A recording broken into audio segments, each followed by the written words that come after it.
알고 계십니까? 지금 국회에 우리가 누려왔던 종교의 자유를 억압, 제한, 박탈하는 법안이 발의되었습니다.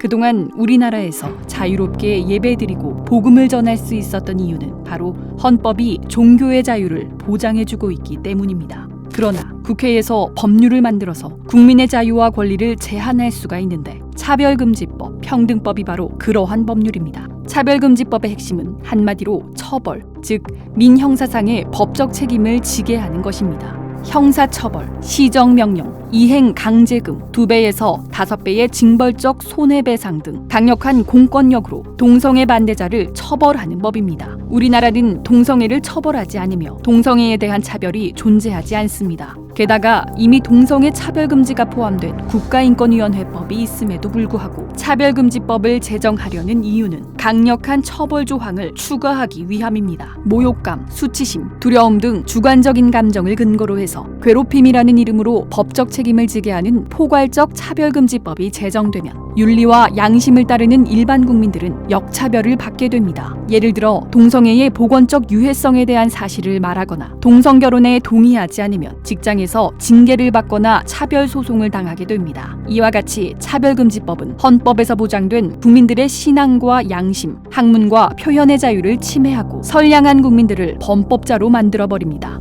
동성애는 타고나는 것이라 어쩔 수 없지 않냐는 세간의 통념과는 달리 동성애는 선천적인 것이 아닙니다. 하버드, 캠브리지 대학 등 국제연구진은 동성애 경험이 있는 47만 7,500여 명의 유전자를 조사한 결과 동성애 유발 유전자는 없다고 사이언스지에 발표했습니다. 동성애는 성적 취향일 뿐입니다. 성적 지향을 포함하는 차별금지법을 강행하면 어떤 결과가 초래되는지 해외의 사례들이 증명해주고 있습니다. 첫째, 차별금지법은 설교의 자유를 억압합니다. 스웨덴의 아케그린 목사는 동성애는 죄라고 설교한 후 2004년 1심과 2심 재판에서 징역 1개월의 실형을 선고받았습니다. 영국 베리 트레이온 목사는 교도소 내 예배에서 동성결혼은 죄라는 설교를 하여 교도소로부터 징계를 받고 항소했으나 1, 2심 모두 패소했습니다.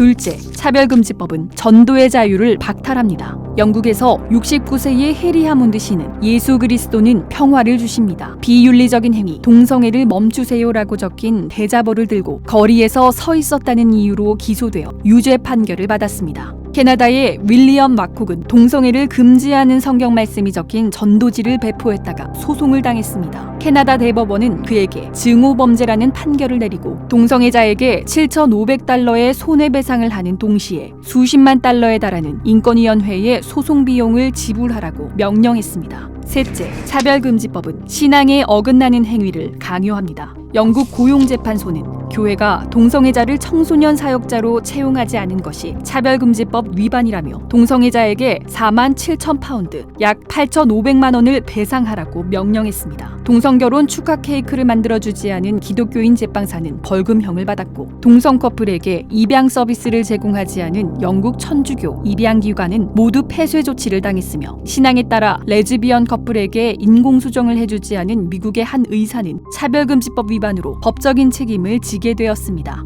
유사한 사례는 무수하게 많습니다.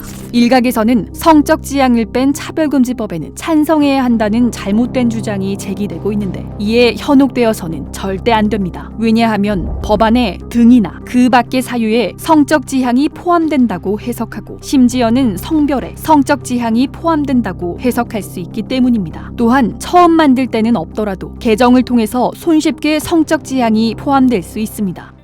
이제 한국교회는 종교의 자유를 지켜내기 위해서 믿음 위에 굳게 서서 분열되지 않고 한 목소리로 차별금지법을 반대하여야 합니다. 종교를 탄압하는 차별금지법에 대항하여 우리 모두 순교를 각오하고 믿음의 선한 싸움을 싸우는 거룩한 군사가 됩시다. 종교의 자유 수호! 차별금지법 스탑!